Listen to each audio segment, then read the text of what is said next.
Mike Henderson had been driving 18-wheelers for 15 years when he encountered something on Nevada's Highway 50 that still haunts him today. Known as America's loneliest road, this desolate stretch of asphalt cuts through some of the most isolated terrain in the continental United States, where cell towers are sparse and the nearest town can be over 100 kilometers away. It was October 2019, around 2:30 a.m., when Mike was hauling a load of electronics from Reno to Denver. The highway was completely empty, not unusual for this route, which sees maybe a dozen vehicles on a good night. His CB radio had been silent for hours, and the only sounds were the steady rumble of his diesel engine and the occasional crackle of static from his radio. That's when he first saw the dog. It appeared in his headlights about 50 meters ahead, standing perfectly still in the center of the right lane. At first, Mike thought it was just a large stray, maybe a German Shepherd or Rottweiler that had wandered onto the highway. He slowed down and honked his horn, expecting the animal to scatter into the darkness, like most wildlife does when confronted by an approaching semi-truck. The dog didn't move. As Mike got closer, he could see it more clearly. It was massive, easily the size of a Great Dane, with jet black fur that seemed to absorb his headlights rather than reflect them. The animal was facing his truck directly, its eyes glowing an unnatural yellow-green in the halogen beams. What disturbed Mike most was how perfectly still it stood, like a statue carved from shadow. Mike brought his rig to a complete stop about 10 meters from the creature. He sat there for nearly a minute, engine idling, waiting for the dog to move. It never did. It just stared at him with those luminous eyes, completely motionless, except for what Mike swears was the rise and fall of its chest as it breathed. Finally, Mike decided to edge forward slowly, figuring the dog would eventually get spooked and run off.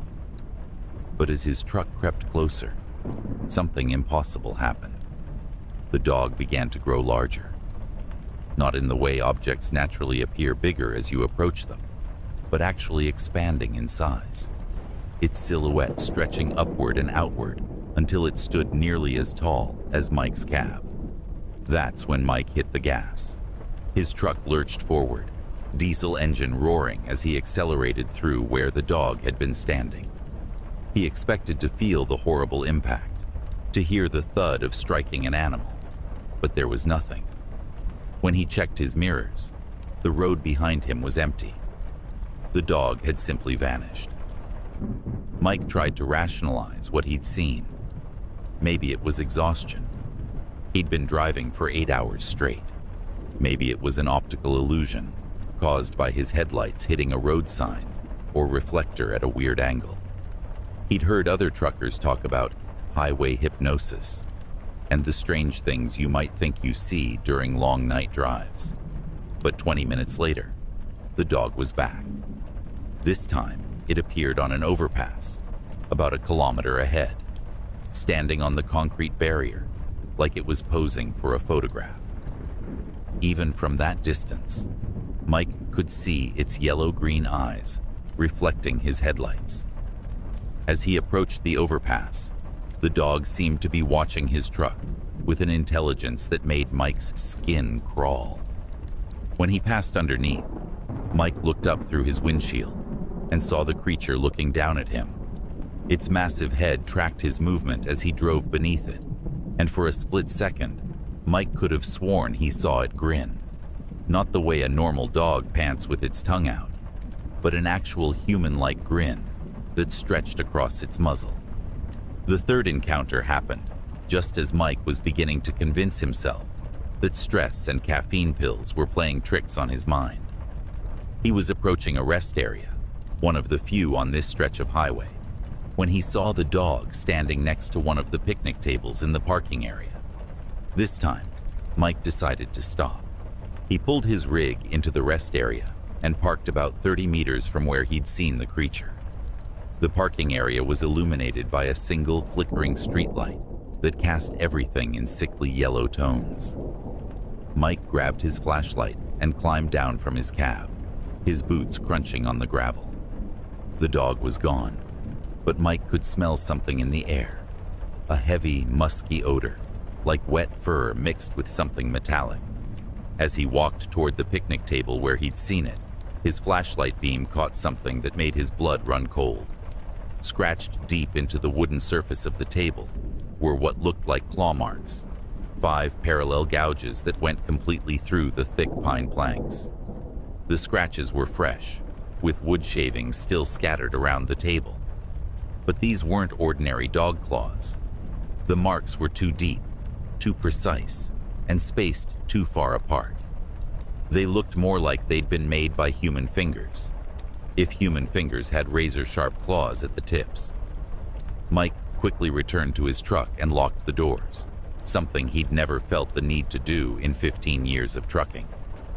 He tried calling dispatch on his CB radio, but got only static. His cell phone showed no signal. He was completely alone on America's loneliest road, with something that defied explanation. The fourth and final encounter happened just as dawn was beginning to break over the Nevada mountains. Mike had been driving non-stop, too afraid to pull over again, when he crested a hill and saw the dog standing in the middle of the highway, about half a kilometer ahead. But this time, it wasn't alone. There were at least a dozen of them, all identical in size and color, arranged in a perfect line across both lanes of the highway. They stood with military precision, their yellow-green eyes creating a constellation of light in Mike's headlights. As his truck approached, they began to move, not running away, but walking in formation to the sides of the road, creating a corridor for him to drive through.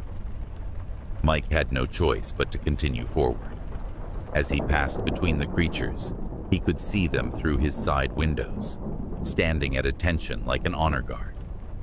Their eyes followed his truck, and Mike swears he could hear something over the noise of his engine, a low rhythmic sound that might have been growling or chanting or something else entirely. Then, as suddenly as they had appeared, they were gone. Mike's mirrors showed nothing but empty highway stretching behind him. When Mike finally reached the truck stop in Ely, Nevada, 3 hours later, he was shaking so badly he could barely hold his coffee cup. He asked the other drivers if they'd ever seen anything strange on Highway 50, expecting them to laugh at him or suggest he get some sleep. Instead, several of them nodded knowingly. Tom Bradley, a veteran driver who'd been running that route for 25 years, pulled Mike aside and told him about his own encounters with what locals call the Black Dogs of Highway 50. According to Tom, sightings go back decades, always following the same pattern: massive black dogs with glowing eyes that appear to lone drivers during the darkest hours of the night. The Paiute tribe has stories about them going back centuries, Tom explained. They call them something in their language that translates to shadow guardians. Nobody knows what they are or what they want, but they've been seen by dozens of truckers over the years. Most don't talk about it because they're afraid people will think they're crazy. Mike filed a report with the Nevada Department of Transportation about possible wild animals on the highway, but received only a form letter thanking him for his concern. He's continued driving Highway 50 in the years since, but only during daylight hours. He's never seen the dogs again, but sometimes, when he's driving other routes late at night, he finds himself checking his mirrors more often than he used to. The claw marks at that rest stop are still there, according to other drivers who've stopped to look. The Nevada DOT has replaced the picnic table twice, but the scratches always reappear within a few weeks. Park rangers blame vandals, but no one has ever been caught damaging the tables, and surveillance cameras mysteriously malfunction whenever they're installed in that area. Mike Henderson still drives trucks today, but he's never forgotten what he saw on America's loneliest road. Sometimes, late at night, when he's pulling into an empty truck stop, he catches himself scanning the shadows for yellow-green eyes and hoping he never sees them again.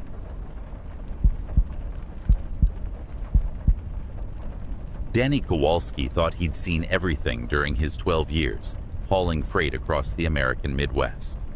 Ice storms that turned highways into skating rinks, tornadoes that could flip a loaded semi like a toy, and fog so thick you couldn't see your own hood ornament.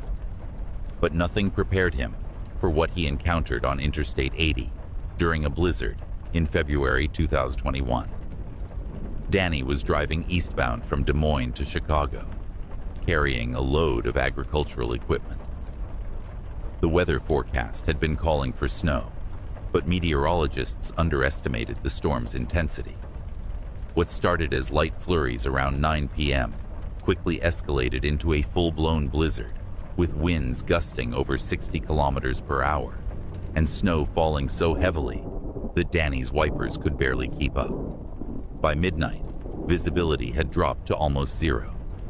Danny was crawling along at 30 kilometers per hour, following the faint red glow of taillights from another truck about 50 meters ahead. His CB radio crackled with reports from other drivers. Several had already pulled over to wait out the storm, while others were pushing forward, hoping to reach truck stops before conditions got worse. That's when Danny noticed something odd about the truck he was following. The taillights seemed wrong somehow. They were too bright, almost luminescent in the swirling snow, and they had an unusual reddish-orange tint that Danny had never seen on any modern truck. The light seemed to pulse rhythmically, like a heartbeat, and it cut through the blizzard with an intensity that defied the conditions. Danny tried raising the driver on his CB radio, cycling through channels 17, 19, and 21, the frequencies most truckers monitored. Breaker 19. This is Freight Dog following the truck with the bright taillights eastbound on I-80. Come back. Nothing but static. He tried again on channel 17. Hey there, big truck ahead of me, you got your ears on? Still nothing. As they continued through the storm, Danny began to notice other trucks joining their convoy. One by one, additional vehicles fell in line behind the lead truck, their headlights creating a chain of light through the darkness. Within an hour, Danny counted at least 15 trucks moving in perfect formation, all following those unnaturally bright taillights. What disturbed Danny most was the precision of their movement. Despite the treacherous conditions, every truck in the convoy maintained exactly the same speed and spacing. There was no wavering, no brake lights flashing as drivers struggled with visibility, no signs of the constant adjustments that driving in a blizzard required. They moved like they were connected by invisible cables, synchronized in a way that seemed impossible given the conditions. Danny tried radioing the other trucks in the convoy, but his calls went unanswered. The CB channels were eerily quiet. No weather reports, no chatter between drivers, not even the usual profanity-laced complaints about road conditions that typically filled the airwaves during storms like this. It was as if he and these other trucks existed in a bubble of silence while the blizzard raged around them. Around 2 a.m., something even stranger happened. Danny realized he should have reached the Iowa-Illinois border over an hour ago, but there were no signs indicating state lines, no mile markers, no exit ramps, nothing but endless highway stretching into the white void. The landscape on either side of the interstate had become completely featureless, just endless snow-covered plains that seemed to extend beyond the reach of his headlights. Danny checked his GPS, but the screen showed only a blinking cursor with no map data. His odometer was working, showing that he'd traveled over 200 kilometers since joining the convoy. But according to his route, he should have been in downtown Chicago by now.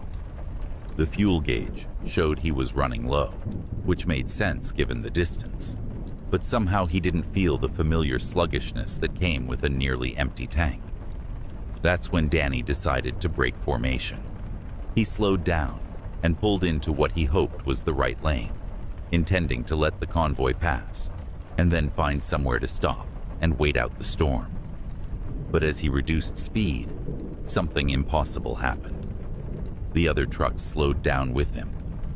Every single vehicle in the convoy adjusted its speed to match his, maintaining that perfect formation. Danny accelerated. The convoy accelerated. He tapped his brakes. Every truck behind him tapped their brakes in perfect unison, their brake lights flashing like synchronized Christmas displays.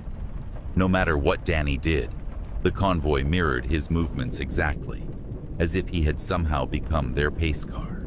Panic began to set in. Danny grabbed his CB microphone and started broadcasting on every channel. "Mayday, Mayday, this is Freight Dog on I-80 eastbound. I've got a situation here. Anybody copy?" The static was overwhelming now, punctuated by strange sounds that might have been voices or might have been just the storm interfering with the signal. Then Danny saw the exit ramp. It appeared suddenly in his headlights, materializing out of the blizzard like a mirage. There was no exit sign, no indication of where it led, just a ramp curving off into the darkness. Without thinking, Danny yanked his steering wheel to the right and took the exit, desperate to escape whatever was happening on the main highway. As he curved down the ramp, Danny looked in his mirrors and saw the convoy continuing straight on the interstate, those pulsing taillights disappearing into the storm. For the first time in hours, he was alone with just the sound of his engine and the wind howling outside his cab. The exit ramp led to a truck stop that Danny had never seen before, despite driving this route dozens of times over the years. It was an old-style plaza with a single building housing a diner, fuel pumps, and a small parking area.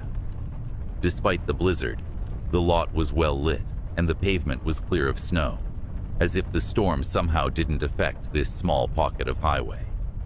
Danny pulled up to the fuel pumps and climbed down from his cab. The silence was deafening after hours of wind and engine noise. No snow was falling here, though he could see the blizzard raging just beyond the truck stop's perimeter, like an invisible dome was protecting the area. Inside the diner, Danny found 3 other truck drivers sitting at the counter, all looking as shaken as he felt. When he described his experience with the convoy, their faces went pale.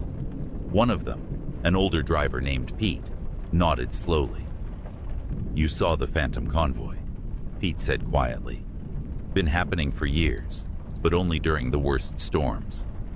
Drivers get caught up in it and follow those lights for hours, sometimes all night. Most don't talk about it because they think people will say they were hallucinating from sleep deprivation or carbon monoxide." According to Pete, the Phantom convoy always appeared during severe weather conditions on I-80, particularly during blizzards. Drivers would find themselves following a lead truck with unusually bright taillights, joined by other vehicles that moved in perfect synchronization. Those who tried to break away found themselves unable to do so until they spotted an exit that led to safety. "The scary part," Pete continued, "is checking your logbook afterward. Time doesn't add up right.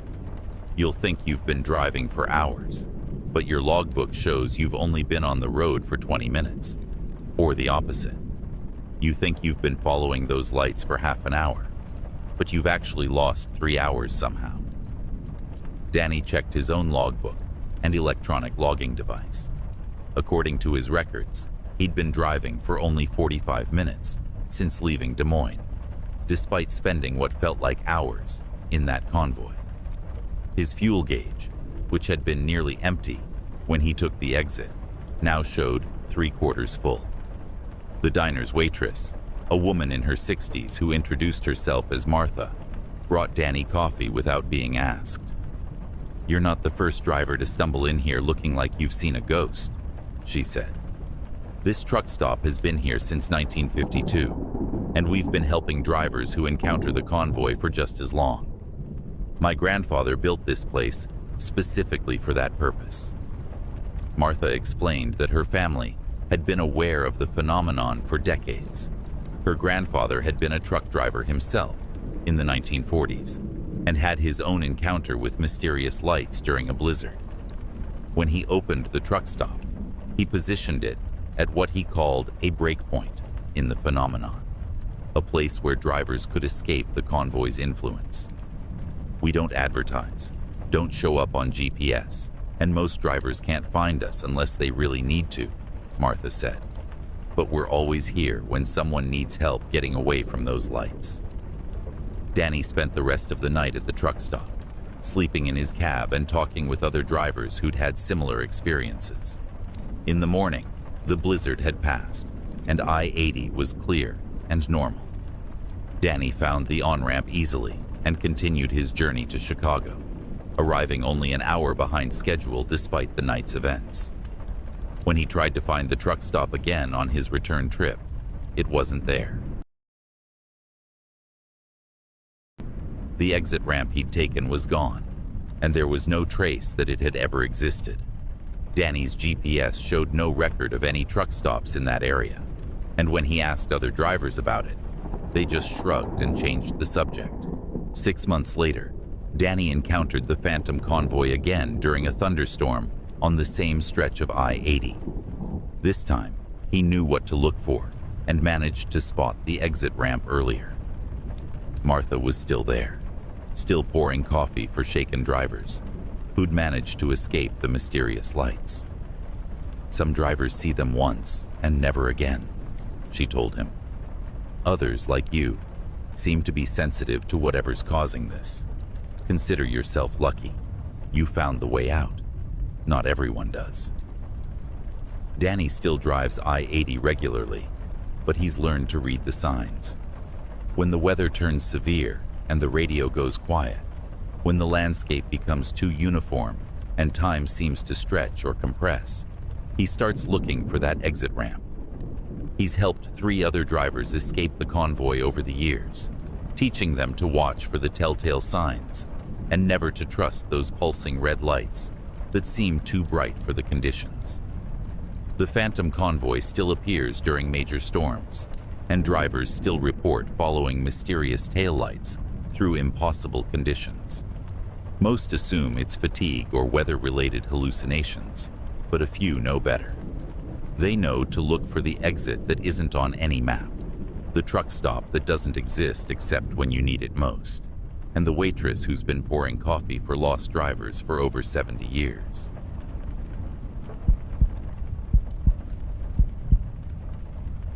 Carl Martinez had been driving the overnight route between Dallas and Fort Worth for 8 years when he first heard the broadcast that would change everything. It was a Tuesday night in March 2020, around 1:15 a.m., and Carl was hauling a load of construction materials down Route 287. The highway was nearly empty except for the occasional pair of headlights heading in the opposite direction. Carl's CB radio had been acting up for weeks, picking up strange interference and distant conversations that seemed to fade in and out like ghost signals. His dispatcher had been after him to get it fixed, but Carl kept putting it off. He figured it was just atmospheric conditions, or maybe interference from the cell towers that dotted the highway. That night, as Carl was passing through the small town of Mansfield, his radio crackled to life with unusual clarity. Instead of the typical trucker chatter, he heard what sounded like an old-fashioned radio show, the kind his grandfather used to listen to in the 1940s, complete with dramatic music and an announcer with that distinctive mid-century broadcasting voice. "Good evening, night travelers," the voice said smoothly. "You're listening to KNTM, broadcasting live from the crossroads of nowhere and everywhere. I'm your host, bringing you the stories that travel our highways after dark." Carl had never heard of KNTM, and the call letters didn't match any station he knew in the Dallas-Fort Worth area. He tried adjusting his tuner, but the signal remained strong and clear on Channel 19, the frequency truckers used for road communication, not radio shows. The program continued with what the host called traveler's tales, supposedly true stories submitted by drivers about strange encounters on the road. The first story was about a trucker who kept seeing the same hitchhiker at different locations, hundreds of kilometers apart, always standing under broken streetlights with his thumb out. The second was about a driver who took a wrong turn and ended up on a highway that wasn't on any map, leading to a town that had been abandoned for 50 years. Carl found himself captivated, despite the oddness of hearing a radio drama on his CB frequency. The host's voice was hypnotic, and the stories were told with such detail and conviction that they felt uncomfortably real. As each tale concluded, the host would say, "Remember, night travelers, the highway keeps its secrets, but sometimes it shares them with those who listen." Around 2:30 a.m., the show took a commercial break, but instead of advertisements, Carl heard what sounded like emergency broadcasts from decades past. Air raid warnings from World War II, emergency weather alerts for hurricanes that had hit Texas in the 1960s, and tornado warnings for storms that had already passed. The dates mentioned in these broadcasts were all wrong, referencing years that had already happened as if they were current events. When the show returned, the host's tone had changed. His voice was more urgent, more personal. "Tonight we have a special caller," he announced. "A driver traveling Route 287 who's been listening to our broadcast. Carl from Dallas. Are you still with us?" Carl's blood went cold. He hadn't called in to any radio show. He grabbed his CB microphone and keyed up. "Who is this? How do you know my name?" "We know all our regular listeners, Carl," the host replied through the radio's speaker. "You've been hearing our signal for weeks now, haven't you? Those conversations that fade in and out, those voices you can't quite understand. We've been trying to reach you." Carl's hands were shaking as he held the microphone. "This is impossible. You're broadcasting on CB Channel 19. This frequency is for truckers, not radio shows." The host chuckled, a sound that seemed to echo through Carl's cab, even after the transmission ended. "Time works differently on the night highways, Carl. Signals from the past, the present, and places that might never exist all travel the same roads. You've been chosen to hear our broadcast because you're sensitive to these frequencies." "Chosen for what?" Carl demanded. "To share your story, of course. Every listener eventually becomes part of our program. Tell us, Carl, what's the strangest thing you've encountered during your 8 years of night driving?" Carl wanted to hang up, to turn off his radio, but something compelled him to respond. He found himself telling the host about a night 2 years ago when he'd seen every overpass light flicker in perfect sequence as he drove beneath them, creating a pattern that seemed to follow his truck for over 50 kilometers. He described another incident where his GPS had guided him to a truck stop that wasn't there when he arrived, leaving him stranded on an empty road with no memory of how he'd gotten lost. As Carl spoke, he realized he was sharing experiences he'd never told anyone. Events he'd convinced himself were hallucinations, brought on by too much caffeine and too little sleep. But saying them out loud made them feel real again, and more disturbing than he'd originally thought. "Excellent, Carl," the host said when he finished. "Those are exactly the kind of encounters our listeners want to hear about. You'll make a wonderful addition to our regular programming." "What do you mean, regular programming?" Carl asked. But the host had moved on to introduce the next story, a tale about a driver who kept receiving CB calls from his deceased partner, warning him about road hazards that hadn't happened yet. Carl tried changing channels, but KNTM was broadcasting on every frequency now. No matter where he tuned his radio, he heard the same voice, the same eerie stories, the same hypnotic cadence that seemed to pull him deeper into the broadcast.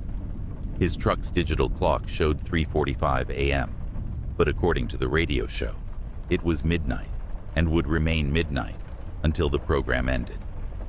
That's when Carl noticed the other trucks. 3 semis had fallen in behind him, maintaining perfect spacing and speed.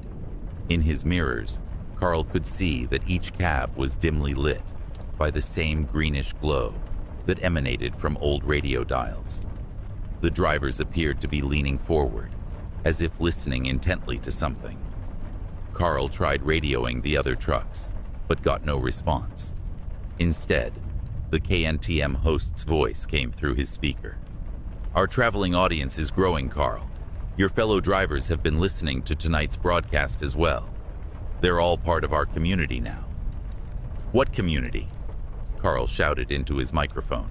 "What do you want from us?" "We want your stories, Carl. The highway collects experiences, and we preserve them.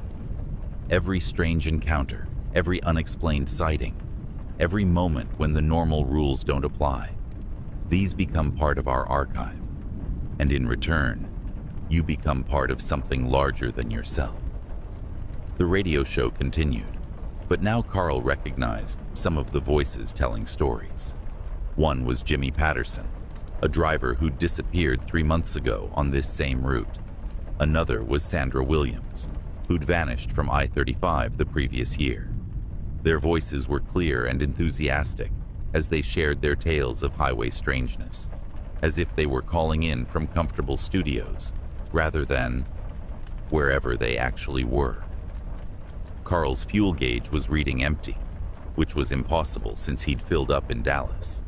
His odometer showed he'd traveled over 400 kilometers, but Route 287 between Dallas and Fort Worth was only about 60 kilometers long.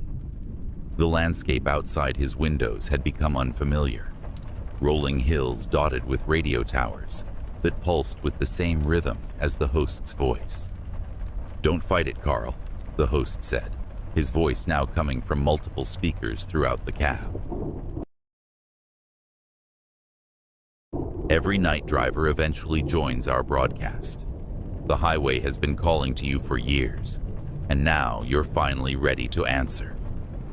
Carl saw an exit ramp ahead, exit 371, according to the sign, though he knew no such exit existed on Route 287. As he approached, he had a choice: continue following the other trucks deeper into whatever this broadcast represented, or take the unknown exit and hope it led back to reality. He yanked the wheel to the right and took the exit, his tires squealing as he fought to control the heavy truck. In his mirrors, he watched the convoy of 3 trucks continue straight, their taillights fading into the distance as the KNTM signal dissolved into static. The exit led to a 24-hour truck stop that Carl recognized, a normal, brightly lit plaza where he'd stopped dozens of times before. His fuel gauge read 3/4 full, his odometer showed the correct mileage, and his radio was picking up normal CB chatter from other drivers complaining about construction delays and speed traps. Carl sat in his cab for 20 minutes, trying to process what had happened. When he finally keyed up his radio to call dispatch, his hands were still shaking. He reported his location and estimated arrival time, keeping his voice steady and professional. But that wasn't the end of Carl's encounters with KNTM. Every few months, usually during the darkest part of the night, his radio would pick up fragments of the broadcast. He'd hear the host's voice welcoming new listeners, or catch snippets of stories from drivers who'd recently vanished from various highways across Texas. The signal was always strongest on Route 287, and Carl learned to recognize the signs, the way shadows seemed deeper, how mile markers became hard to read, the subtle change in his engine's sound that meant he was being drawn into the broadcast's influence. Carl started carrying a small notebook, documenting each encounter with KNTM. Over 2 years, he recorded 37 partial broadcasts, noting the dates, times, and locations where the signal was strongest. He discovered that the phenomenon wasn't limited to Route 287. Other drivers had reported similar experiences on highways throughout the Southwest, always involving radio broadcasts that shouldn't exist, and convoys of trucks that disappeared when investigated. The most disturbing entry in Carl's notebook was from October 2022, when he clearly heard his own voice on the KNTM broadcast, telling a story about a phantom radio show that lured drivers into joining its eternal program. He was describing his first encounter with the host, using the exact words he'd never spoken aloud to anyone. "The highway keeps its secrets," his recorded voice said through the radio's speaker, "but sometimes it shares them with those who listen." Carl still drives Route 287, but he's learned to read the warning signs. When his radio starts picking up old emergency broadcasts, when the mile markers begin to blur, when other trucks appear behind him with those telltale green glowing cabs, he looks for the nearest exit and takes it, no matter where it leads. He's helped 4 other drivers escape the KNTM broadcast by sharing his notebook and teaching them to recognize the symptoms. But Carl knows that someday there might not be an exit ramp when he needs one. The host's voice grows more insistent each time, more personal, more familiar. And sometimes, late at night when he's alone on the highway, Carl finds himself wondering what it would be like to stop fighting and finally join the community of drivers who never have to worry about fuel, schedules, or the loneliness of the road. Drivers who have all the time in the world to share their stories with fellow travelers who understand the strange magnetism of America's highways after midnight.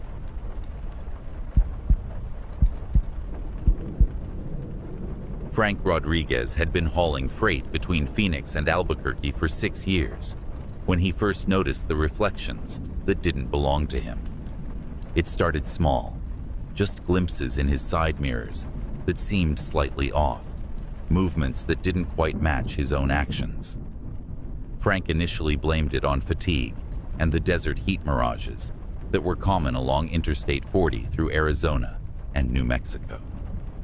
The route Frank drove 3 times a week took him through some of the most desolate terrain in the American Southwest. Mile 237, where his problems began, sat in the middle of a particularly barren stretch between Gallup, New Mexico, and the Arizona border. The area was notorious among truckers for its complete lack of services. No truck stops, no rest areas, just endless scrubland, dotted with the occasional abandoned building from the region's mining days. It was during a night run in September 2021 when Frank first saw him clearly, another version of himself in the passenger side mirror. But this reflection was doing things Frank wasn't doing. While Frank kept both hands on the steering wheel, his mirror image was gesturing with his right hand, pointing at something outside the passenger window. When Frank turned to look, there was nothing but darkness and desert. Frank pulled over at the next truck stop in Gallup and spent 20 minutes examining his mirrors for cracks, distortions, or anything that might explain what he'd seen. The mirrors were perfect, not even a chip or scratch that could create optical illusions.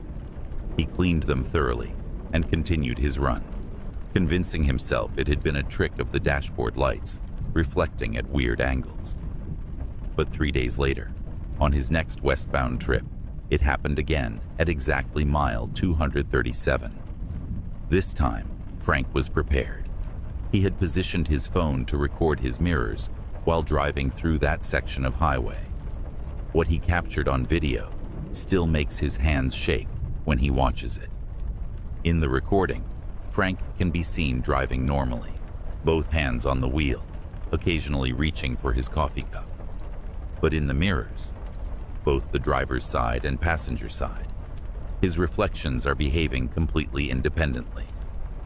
The mirror version of Frank on the driver's side appears to be talking animatedly to someone, his mouth moving in conversation, though Frank himself remained silent.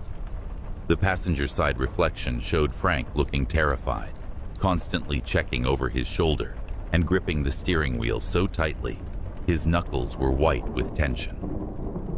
Most disturbing of all, both reflections occasionally looked directly at the real Frank, making eye contact through the mirrors with expressions of desperate pleading, as if they were trying to warn him about something. Frank showed the video to his wife Maria, expecting her to provide a rational explanation, or at least reassure him that he was seeing things. Instead, she went pale and made him promise to avoid that stretch of highway. When Frank pressed her for an explanation, Maria reluctantly told him about her own experience on that route. 2 years earlier, Maria had accompanied Frank on a run to Phoenix. While Frank was sleeping in the cab during his mandatory rest period, Maria had been keeping watch in the passenger seat. Around 3 a.m., as they were parked at a rest area near mile 237, she saw Frank in the truck's mirrors, climbing down from the cab and walking toward the desert, even though he was clearly asleep beside her. "I watched your reflection walk into the darkness," Maria told him. "It moved just like you do, had your same mannerisms, but you were right there snoring. When I woke you up to tell you about it, you thought I was having a nightmare. But Frank, I was wide awake. That thing in the mirror looked exactly like you, but it wasn't you." Frank started researching the area around mile 237 and discovered a pattern of reports dating back decades. The New Mexico Department of Transportation had received dozens of complaints from drivers about mirror malfunctions in that specific area. Most reports were dismissed as driver fatigue or equipment problems, but the consistency of the location raised questions among some state officials. Local Navajo communities had their own explanations for the phenomenon. According to tribal elder Joseph Yazzie, whom Frank contacted through a cultural center in Gallup, the area around mile 237 was considered dangerous long before the interstate was built. In our language, we call it the place where shadows separate, Yazzie explained during a phone conversation with Frank. Our people avoided that area because reflections and shadows don't behave properly there. Your ancestor spirits can become confused about which world they belong to, the real world or the mirror world.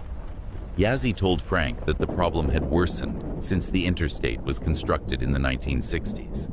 The constant stream of vehicles with mirrors and reflective surfaces had created what he described as a pathway between worlds that allowed mirror images to develop their own consciousness and purpose. The reflections are trying to warn the real people about something, Yazzie said, but they're trapped in the mirror world and can only communicate through gestures and expressions. Most drivers don't understand what they're seeing, so they ignore the warnings. Frank's encounters became more frequent and more intense. On his next several trips through mile 237, his mirror reflections became increasingly agitated. They would point frantically at specific locations along the highway, cover their faces with their hands as if terrified, or make stopping gestures as if trying to prevent Frank from continuing forward. The breaking point came in November 2021. Frank was making his usual Phoenix run when, just before reaching mile 237, his mirrors went completely black. Not broken or cracked, just solid black, as if they were showing deep water or empty space instead of reflections. Frank could see the truck behind him in his mirrors and the landscape to his sides, but no reflection of himself or his cab interior. That's when Frank heard the CB radio crackle to life with his own voice. "Frank, can you hear me? This is Frank Rodriguez driving eastbound on I-40. I'm trapped in the mirrors and I need you to listen carefully." Frank grabbed his microphone with trembling hands. "Who is this? How do you know my name?" "I am you," the voice replied. "I'm your reflection from 3 months ago. The first time you saw me at mile 237. I got separated from you somehow. I've been trying to warn you ever since." The voice on the radio explained that Frank's reflection had become stuck between the mirror world and reality, able to observe events that hadn't happened yet to the real Frank. For months, this mirror version had been watching a future where Frank's truck would be involved in a serious accident at mile 238, just 1 mile ahead of the phenomenon zone. "There's going to be a tire blowout on your trailer in about 2 minutes," the mirror Frank warned. "You'll lose control and jackknife across both lanes. I've watched it happen 7 times now, trying to figure out how to prevent it." Frank immediately pulled over to the shoulder and climbed out to inspect his trailer. The rear tire on the driver's side was nearly bald, with steel belting showing through the rubber. In normal circumstances, it might have lasted another few hundred kilometers, but not on the rough pavement and steep grades coming up ahead. Frank called for road service and had the tire replaced, a delay that probably saved his life. When he resumed driving and passed mile 238, he saw the remnants of a recent accident, skid marks, debris, and emergency vehicles cleaning up what looked like exactly the kind of jackknife scenario his mirror reflection had described. The CB radio crackled one more time as Frank passed mile 237 heading east. "Thank you for listening," his own voice said. "I can rest now." Frank's mirrors returned to normal after that, showing only his regular reflection. But he learned from other drivers that the phenomenon continued for others. Jimmy Torres, who drove the same route twice a week, reported seeing multiple versions of himself in his mirrors, all apparently from different time periods, based on their clothing and the condition of the truck cab they were driving. Sarah Chen, one of the few female drivers who regularly traveled that route, described seeing her reflection signing frantically in what she recognized as American Sign Language, even though Sarah herself was not deaf and didn't know ASL. When she had the gestures translated, they spelled out warnings about upcoming construction zones and weather hazards that proved to be accurate. Frank started keeping a logbook of reports from drivers who'd experienced mirror anomalies around mile 237. Over 2 years, he documented 43 separate incidents, ranging from simple behavioral differences in reflections to complex communication attempts. The most common theme was that the mirror reflections seemed to be trying to prevent accidents or warn about hazards. The New Mexico Department of Transportation eventually acknowledged the pattern of reports and commissioned a study of the mile 237 area. Geologists found unusual mineral deposits that could potentially affect electromagnetic fields, while atmospheric scientists noted temperature inversions that occurred frequently in that specific location due to the desert topography. But no scientific explanation could account for the specificity of the warnings or the apparent consciousness of the reflections. The official report concluded that while environmental factors might contribute to optical illusions, the consistency of experiences suggested an unexplained phenomenon worthy of continued observation. Frank still drives the Phoenix-Albuquerque route, but he's developed a ritual for passing mile 237. He always checks his mirrors carefully before entering that stretch of highway, and if he sees any unusual behavior from his reflection, he pulls over immediately and inspects his truck thoroughly. The mirror warnings have helped him avoid 3 more potential accidents, including a brake failure that his reflection detected by frantically pumping an imaginary brake pedal. Other drivers have started adopting Frank's approach, treating their mirror reflections around mile 237 as an early warning system rather than a source of fear. An informal network has developed among regular drivers on that route, sharing information about what their reflections have shown them and comparing notes on the accuracy of the warnings. Frank keeps a photograph of the mile 237 marker on his dashboard as a reminder to pay attention when he reaches that spot. Sometimes, when he looks at the photo, he swears he can see a faint reflection of himself waving from somewhere inside the image, as if all the mirror versions of drivers who've passed through that area have found a way to stay connected to the real world, continuing their efforts to protect their flesh and blood counterparts from the dangers that only they can see coming.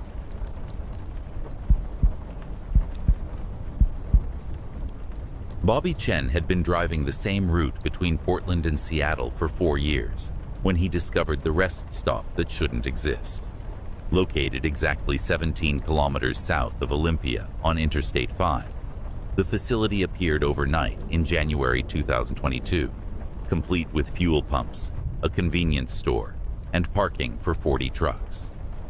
What made it impossible was that Bobby had driven past that exact spot the day before, and there had been nothing but forest. Bobby first noticed the rest stop during his regular Tuesday morning southbound run. He was running low on fuel and getting tired after driving through the night, so the sight of a well-lit truck plaza was a welcome relief. The sign read, Cascade View Travel Plaza, 24-hour service, in clean modern lettering, and the facility looked brand new with fresh asphalt and bright LED lighting. As Bobby pulled into the fuel island, he felt something was off. The attendant who came out to help him was wearing a uniform that looked like it belonged in the 1970s, a brown polyester shirt with an orange vest and a name tag that simply read, Earl. The man appeared to be in his 60s, with perfectly groomed gray hair and an unnaturally bright smile. "Fill her up?"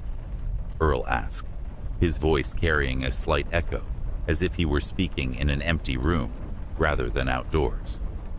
"Yeah, diesel," Bobby replied, climbing down from his cab.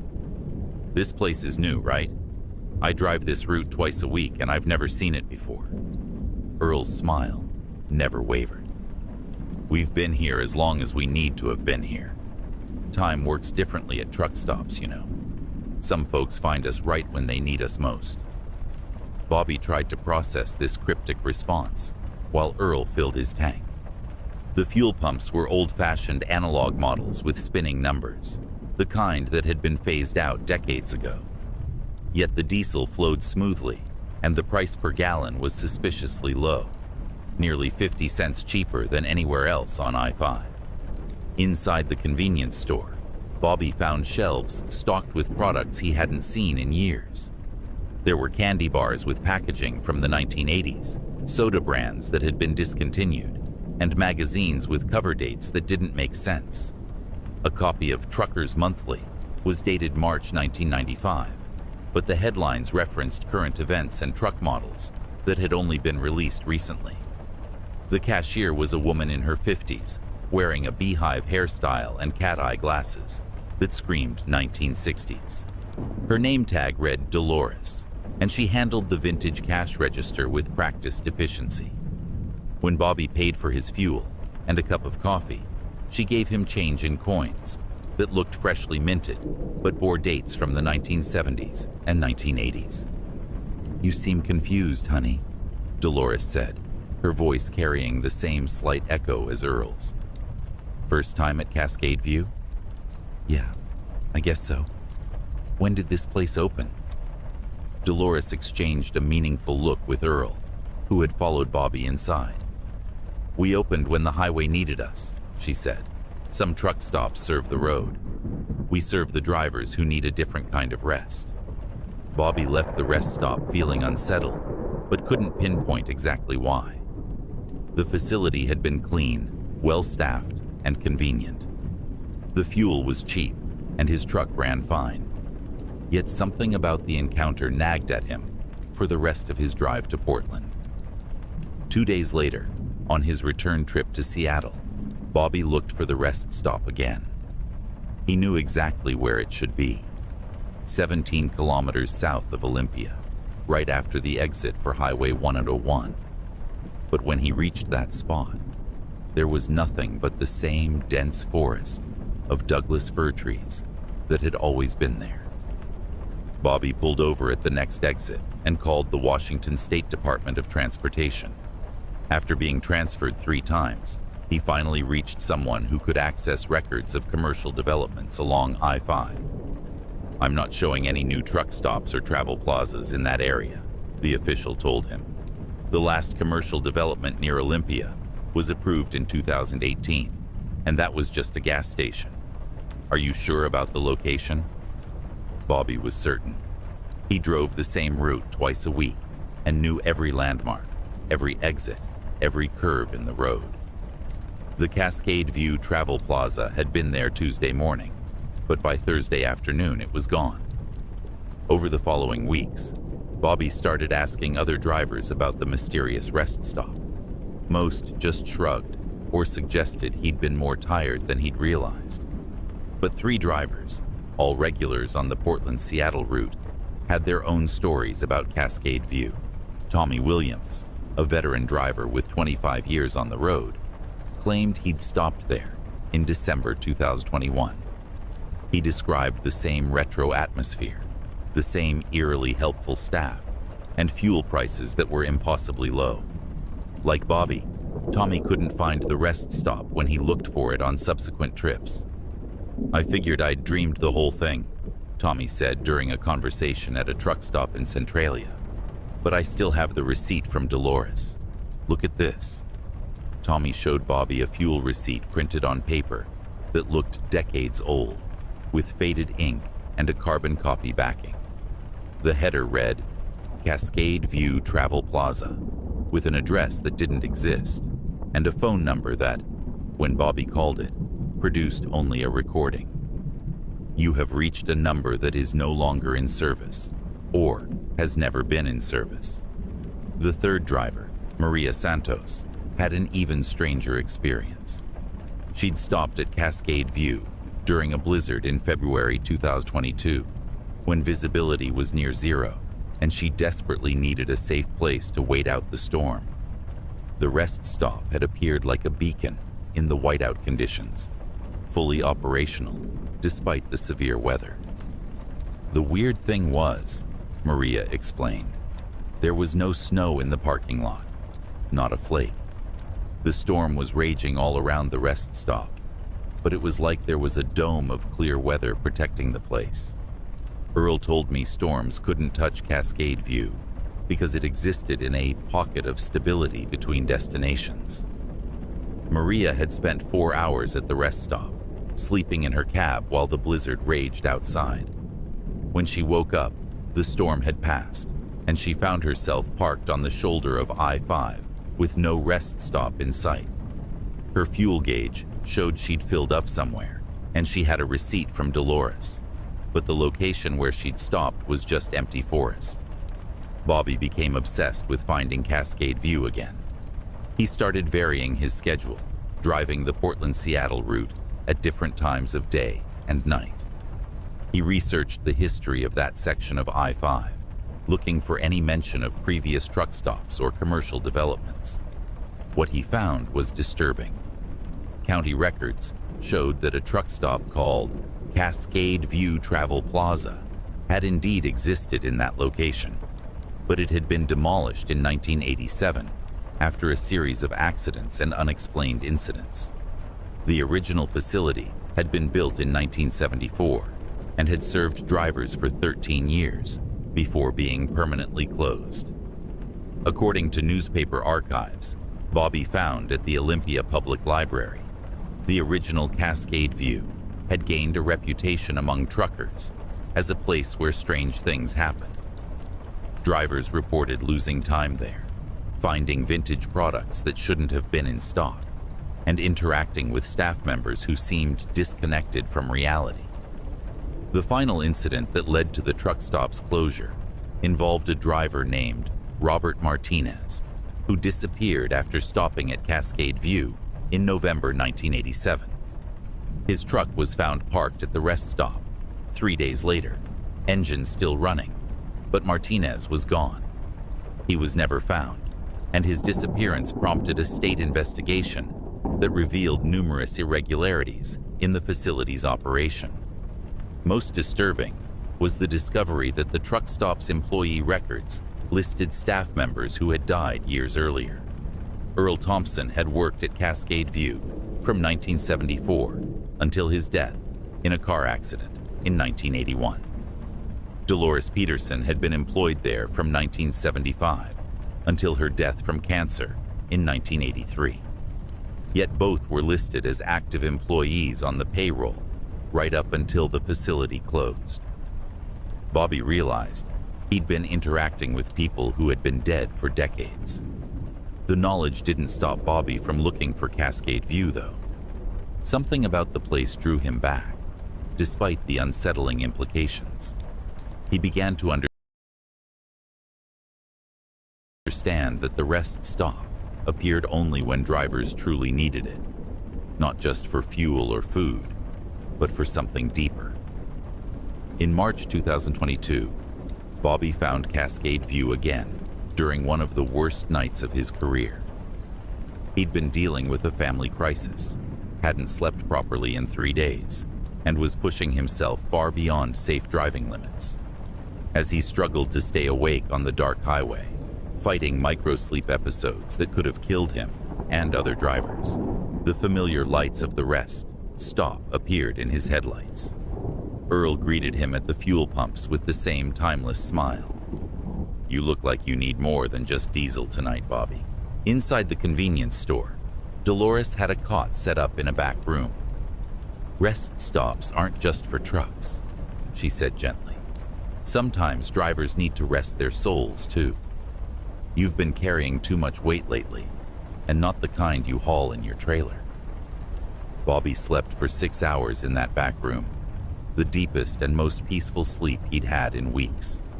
When he woke up, he felt genuinely refreshed for the first time in months.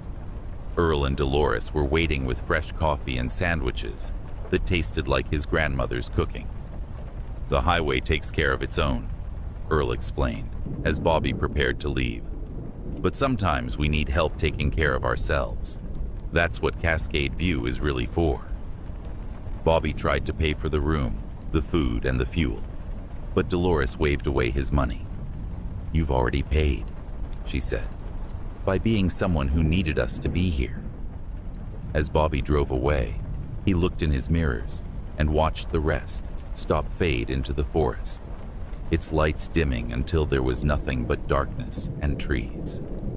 He understood now that Cascade View existed in the spaces between normal reality, appearing when the highway's demands became too much for a driver to handle alone. Bobby still drives the Portland-Seattle route, and he still looks for Cascade View during his most difficult trips. He's found it 3 more times over the past 2 years, always when he's needed it most. Once during a severe bout of depression following his father's death, once when mechanical problems had stranded him far from help, and once during a crisis of confidence that had him considering quitting trucking altogether. Each time, Earl and Dolores have been there with exactly what he needed: a safe place to rest, practical help with his truck, or just someone to listen without judgment. Bobby has learned to recognize the signs that Cascade View is about to appear: a subtle shift in the quality of light, a sense of anticipation in the air, and the feeling that the highway itself is reaching out to offer comfort. Other drivers on the route have started coming to Bobby with their own Cascade View experiences. There's an informal network now of truckers who've found the impossible rest stop, sharing their stories and looking out for colleagues who might need to discover it for themselves. They don't advertise or post about it online. They've learned that Cascade View can only be found by those who truly need it, and only when the highway decides they're ready for the kind of rest that goes deeper than sleep.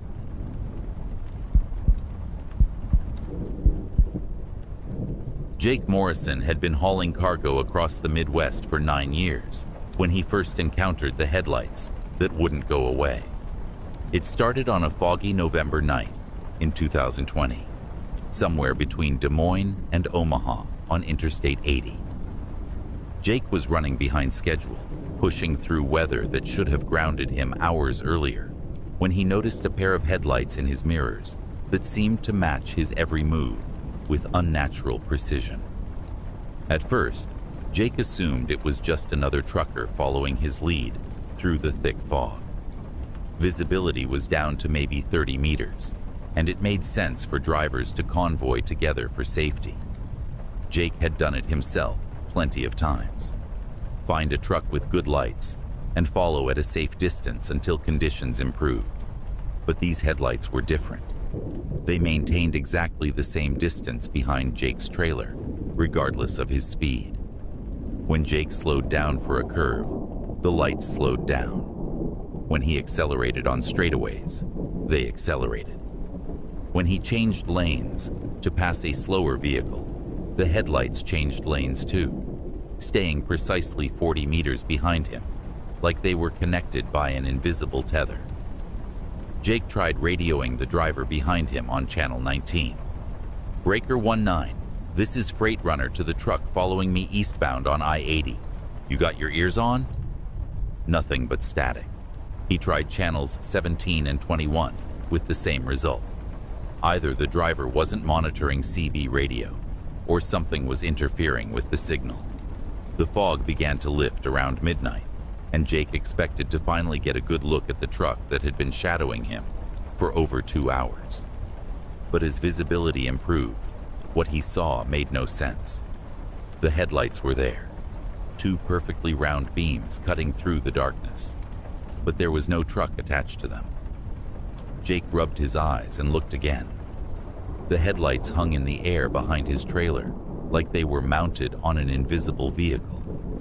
They moved with fluid precision, banking around curves and adjusting height as they followed the contours of the highway, but there was absolutely nothing visible supporting them. Jake pulled over at the next rest area, his hands shaking as he brought his rig to a stop. The headlights pulled over behind him, maintaining their 40-meter distance. They sat there in the parking lot, 2 beams of light pointing directly at Jake's trailer, unblinking and unwavering. Jake grabbed his flashlight and climbed down from his cab, determined to solve the mystery. As he walked toward the lights, they began to back away, maintaining the same distance. When Jake stopped, they stopped. When he advanced, they retreated. It was like a bizarre game of tag with something that might not even exist. "What do you want?" Jake shouted into the darkness, feeling foolish but desperate for answers. The headlights pulsed once, a quick dimming and brightening that might have been acknowledgement or might have been coincidence. Then they began to move in a pattern, sweeping back and forth like they were searching for something, before settling back into their stationary position. Jake returned to his truck and called his dispatcher, but the conversation didn't go well. "How do you explain that you're being followed by disembodied headlights?" Jake ended up reporting mechanical issues and took his mandatory rest break early, hoping the lights would disappear while he slept. They didn't. When Jake woke up 6 hours later, the headlights were still there, patient and unmoving in his mirrors.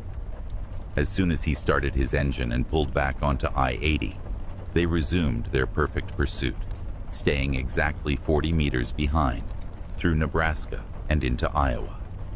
Over the following weeks, Jake's mysterious escorts became a regular feature of his long-distance runs.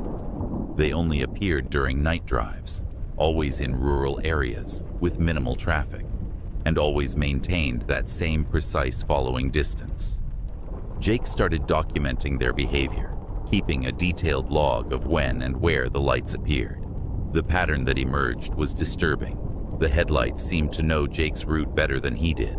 They would appear just before dangerous sections of highway, areas where accidents were common, where weather conditions turned treacherous, or where construction created hazardous driving conditions.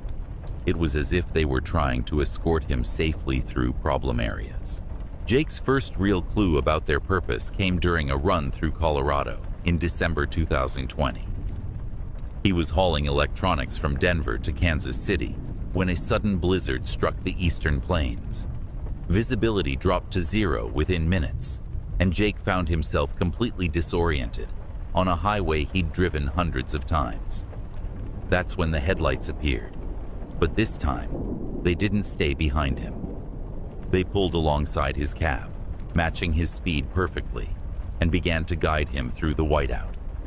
When Jake needed to change lanes, the lights moved first, showing him the safe path. When he approached curves he couldn't see, the lights banked ahead of him, indicating the road's direction. For 3 hours, those phantom headlights served as Jake's eyes in the storm, guiding him safely through some of the worst driving conditions of his career. When the blizzard finally cleared near the Kansas border, the lights resumed their usual position 40 meters behind his trailer. Jake started researching the phenomenon and discovered he wasn't alone. Online trucking forums contained scattered reports of similar experiences dating back decades.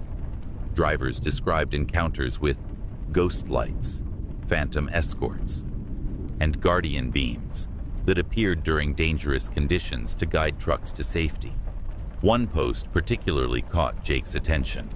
A retired driver named Walter Kim described an encounter from 1995 on the same stretch of I-80 where Jake first saw the lights.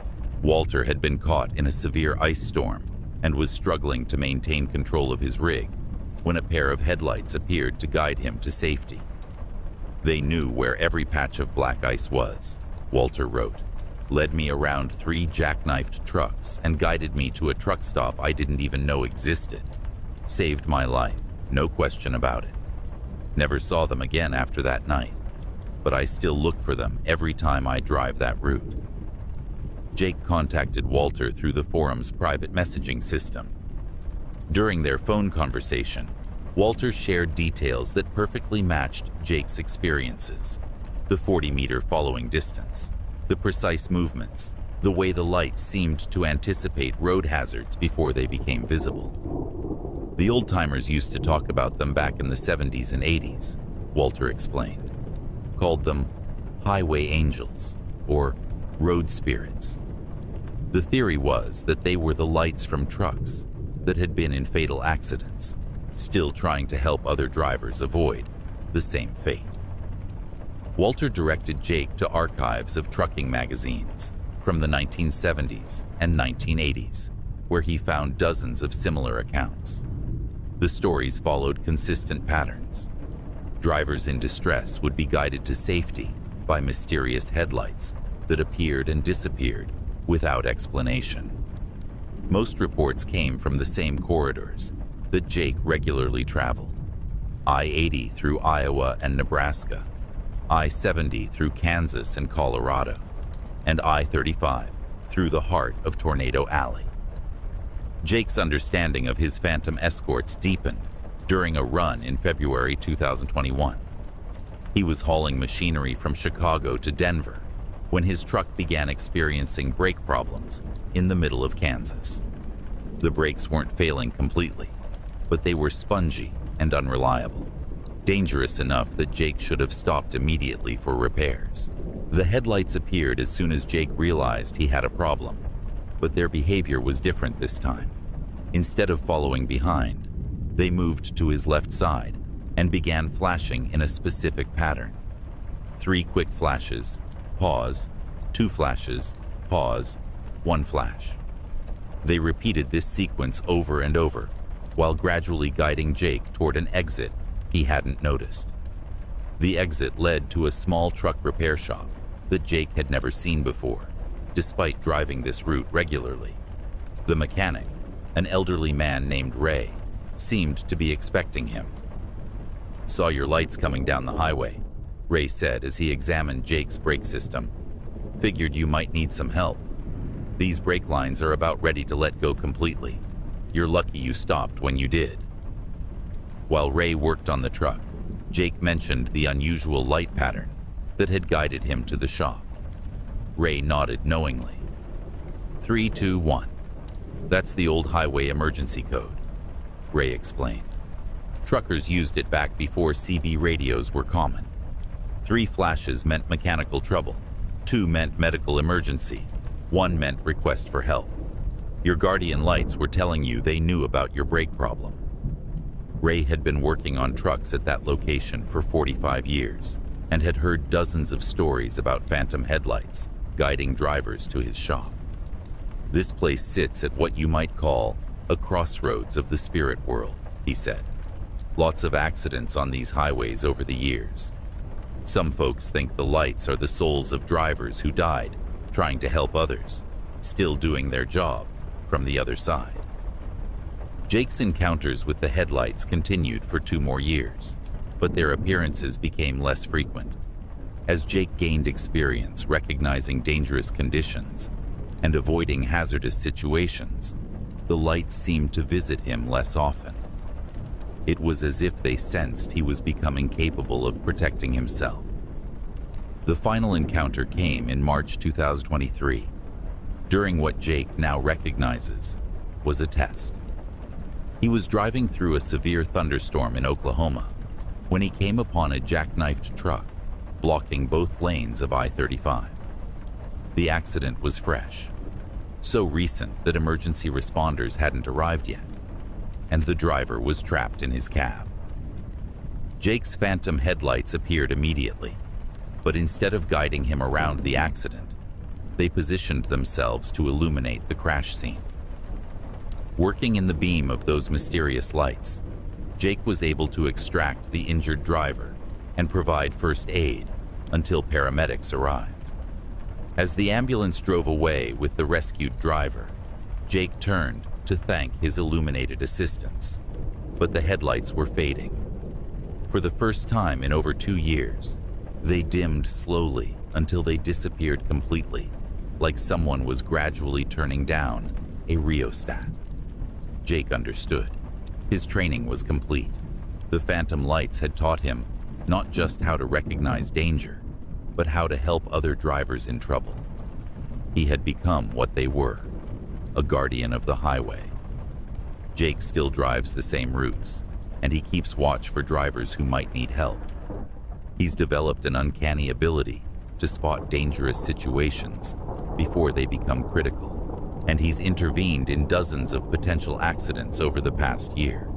Other drivers have started talking about a trucker who appears at just the right moment to offer assistance, seemingly materializing out of nowhere when help is needed most.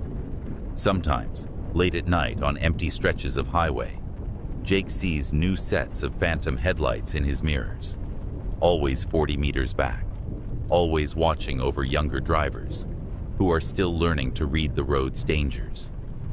Jake smiles when he sees them, knowing that the highway's guardian spirits have found new drivers to train, and that the tradition of invisible protection continues along America's most dangerous corridors. The headlights that once followed Jake now follow others, and somewhere out there, Jake has become the mysterious helper that other drivers will someday describe in forum posts and truck stop conversations. Another ghost story in the rich folklore of America's highways. Another guardian angel watching over those who spend their lives on the road.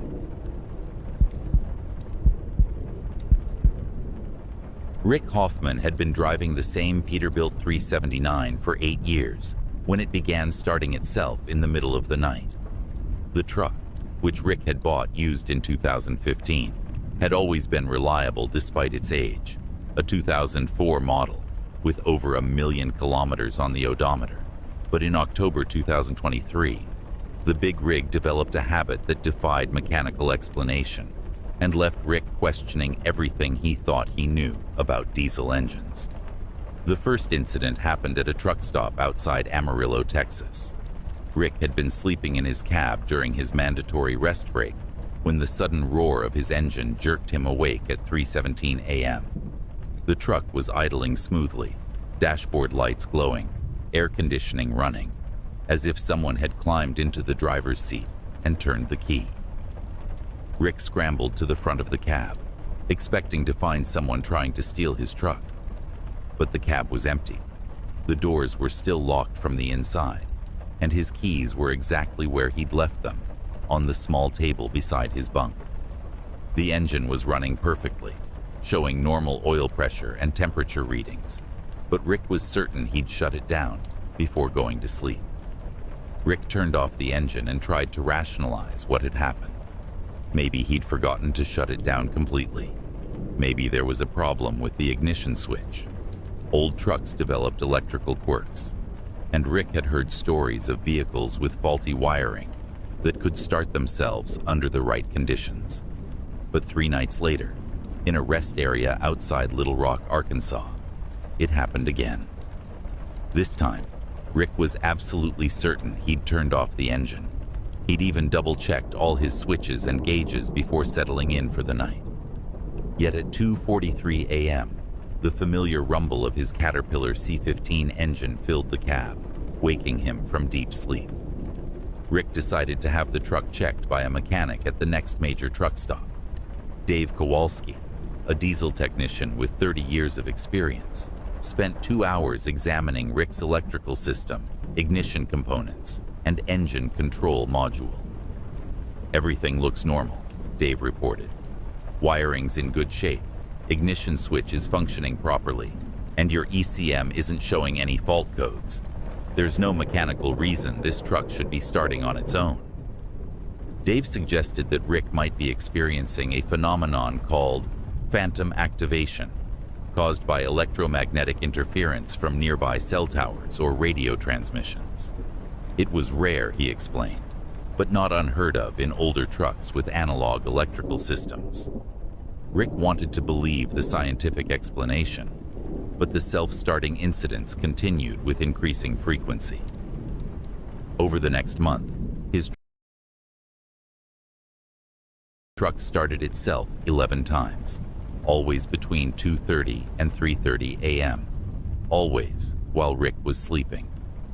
The timing was so consistent that Rick began setting his alarm for 2:25 a.m. to witness the phenomenon firsthand.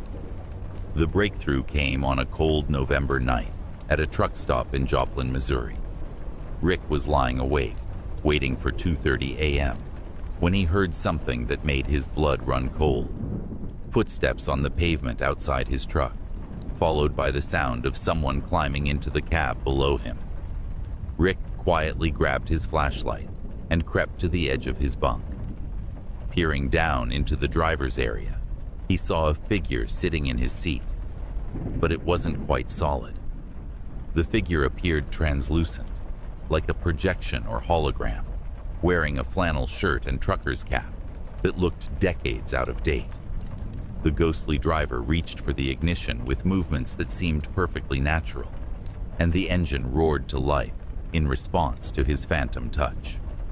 The figure adjusted mirrors that didn't need adjusting, checked gauges with the practiced efficiency of an experienced trucker, then settled back in the seat as if preparing for a long haul.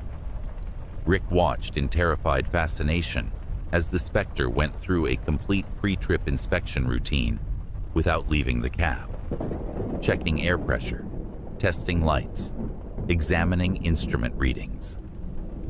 Everything the ghost did was methodical and professional, following procedures that Rick recognized from his own training. After about 10 minutes, the phantom driver seemed satisfied with his inspection. He reached for the ignition again, turned off the engine, and climbed down from the cab. Rick heard the footsteps retreat into the distance, and then silence returned to the truck stop. Rick didn't sleep for the rest of the night. When morning came, he began asking other drivers if they'd ever experienced anything similar. Most just shook their heads or made jokes about ghost riders, but an older driver named Sam Rodriguez pulled Rick aside for a serious conversation. "You bought that truck from Johnson's Used Rigs in Dallas, didn't you?" Sam asked. "Dark blue Peterbilt with chrome stacks?" Rick nodded. Sam's expression grew somber. That was Tommy Brennan's truck. He drove it for 15 years before he passed away in 2015. Heart attack, right there in the driver's seat during a rest break. They found him the next morning, still buckled in, engine running. Tommy's family sold the truck to Johnson's after the funeral. Sam explained that Tommy had been legendary among drivers for his meticulous approach to truck maintenance and safety. He'd never had a major breakdown or serious accident in over 30 years of driving, and he attributed his perfect record to religious adherence to pre-trip inspections and maintenance schedules. Tommy used to say that his truck was his partner, not just a machine, Sam continued. He talked to it, treated it like it was alive. Some of the guys made fun of him for it, but Tommy's truck never let him down. Maybe it's still not letting him down. Rick researched Tommy Brennan's history and discovered that Sam's story was accurate. Tommy had died of a massive heart attack in October 2015, while parked at the same truck stop in Amarillo, where Rick first experienced the self-starting phenomenon. According to the police report, Tommy's engine had been running when he was found, leading investigators to conclude that the heart attack had occurred shortly after he'd started the truck for his morning departure. The more Rick learned about Tommy, the more the midnight visits made sense. Tommy had been obsessive about truck maintenance, often performing pre-trip inspections at unusual hours to avoid busy periods at truck stops. He'd been known to wake up in the middle of the night to check on his truck if he heard unusual sounds or felt something wasn't right.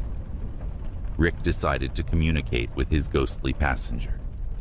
The next time the engine started at 2:30 a.m., Rick climbed down from his bunk and sat in the passenger seat while the phantom driver performed his inspection routine. "Tommy?" Rick said quietly. "Is that you? Are you checking on the truck?"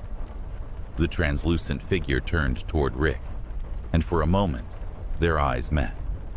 Tommy's ghost nodded slowly, then pointed at the oil pressure gauge. Rick looked and saw that the reading was slightly lower than normal, still within acceptable range, but not optimal.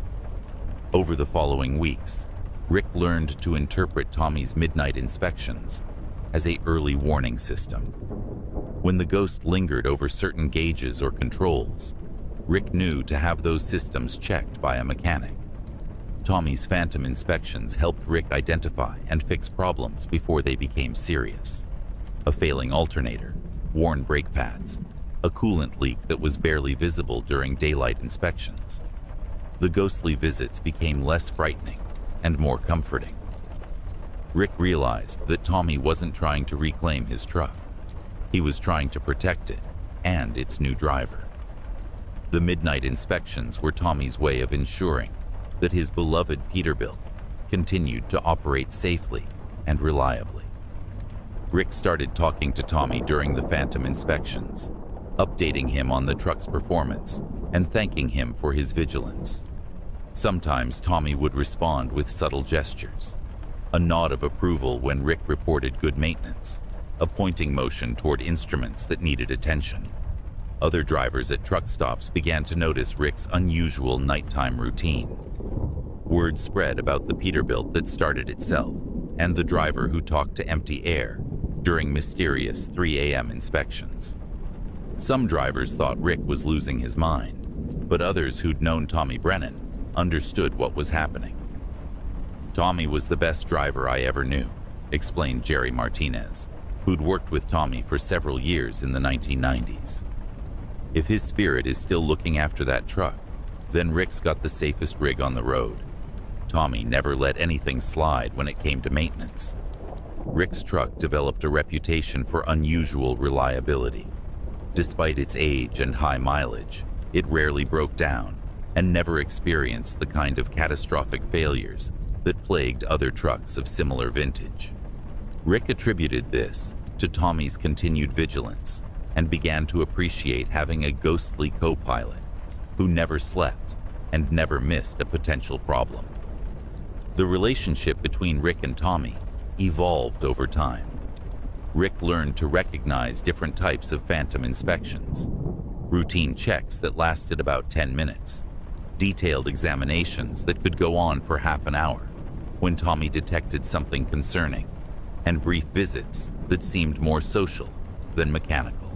During the longer inspections, Rick would sometimes see Tommy's ghost examining parts of the truck that weren't visible from the driver's seat. Tommy would appear to walk around the entire rig, checking tire pressure, inspecting trailer connections, and examining the exhaust system. Rick learned to follow up on these extended inspections with thorough physical examinations of his truck. Rick also discovered that Tommy's presence extended beyond mechanical issues. During dangerous weather conditions, the engine would sometimes start itself as an apparent warning. Rick learned to interpret these unscheduled startups as signals to check weather reports, road conditions, or traffic alerts before continuing his route. In March 2024, Tommy's phantom inspection saved Rick's life. The ghost had been particularly agitated during his midnight visit, repeatedly pointing at the brake system gauges and making urgent gestures.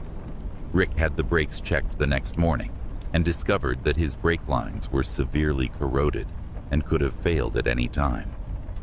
"Another few hundred kilometers and you'd have had no brakes at all," the mechanic told Rick. "I don't know how you knew to check this, but it probably saved your life, and who knows how many other people on the road." Rick's story spread through the trucking community, and his truck became something of a legend. Drivers would specifically look for the dark blue Peterbilt with chrome stacks, hoping to catch a glimpse of Tommy's ghost or witness the famous self-starting engine. Rick received dozens of offers to buy the truck, but he always declined. "Tommy and I are partners now," Rick would explain. "He takes the night shift, I take the day shift. It's the safest arrangement I've ever had." Rick still drives Tommy's Peterbilt, and the midnight inspections continue. The truck now has over 1.5 million kilometers on the odometer, but runs like it's brand new, thanks to Tommy's relentless monitoring and Rick's willingness to address every issue the ghost identifies. Sometimes Rick catches glimpses of Tommy during daylight hours, a translucent figure checking the truck while Rick is inside truck stops, or a ghostly hand adjusting a mirror that had shifted slightly during the drive. Rick has learned to appreciate these sightings as confirmations that he's living up to Tommy's standards of truck care and driver responsibility. The engine still starts itself at 2:30 a.m., and Rick still sits in the passenger seat during Tommy's inspections. It's become a routine that Rick wouldn't trade for anything, a partnership between the living and the dead, united by their shared love of the road and respect for the machines that carry them safely across America's highways.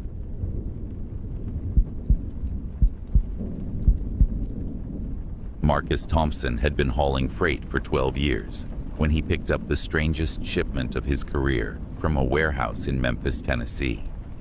The load was bound for a small town called Millfield, Kentucky, and according to the paperwork, it consisted of household goods and personal effects for someone named Elizabeth Harrison. What made the job unusual wasn't the cargo. Marcus had moved countless household shipments over the years, but the way the load seemed to have a mind of its own. The problems started before Marcus even left the warehouse. As the loading crew secured the last of the boxes and furniture in his trailer, Marcus noticed that some items kept shifting position despite being properly strapped down. An antique rocking chair that had been loaded near the front of the trailer was somehow now sitting in the middle section. Boxes marked kitchen items had rearranged themselves into a neat pyramid that hadn't been there when the loaders finished. "Weird," muttered Tony, the warehouse supervisor, as he inspected the trailer. "We've been loading trucks for 20 years, and I've never seen cargo shift like this while we were still working on it. Maybe the straps are too loose." They resecured everything with additional tie-downs and more blocking. But by the time Marcus completed his paperwork and performed his pre-trip inspection, the cargo had shifted again. The rocking chair was now positioned directly behind the cab, and several boxes had somehow moved to different sections of the trailer despite being firmly anchored. Marcus decided to proceed with the delivery, figuring that whatever was causing the shifting would settle once he got on the highway. But as he drove north through Tennessee, he could hear sounds from the trailer that shouldn't have been possible. Not the normal creaking and settling of secured cargo, but deliberate movements, as if someone was walking around back there rearranging things. Around midnight, about halfway to Kentucky, Marcus pulled into a rest area to check his load.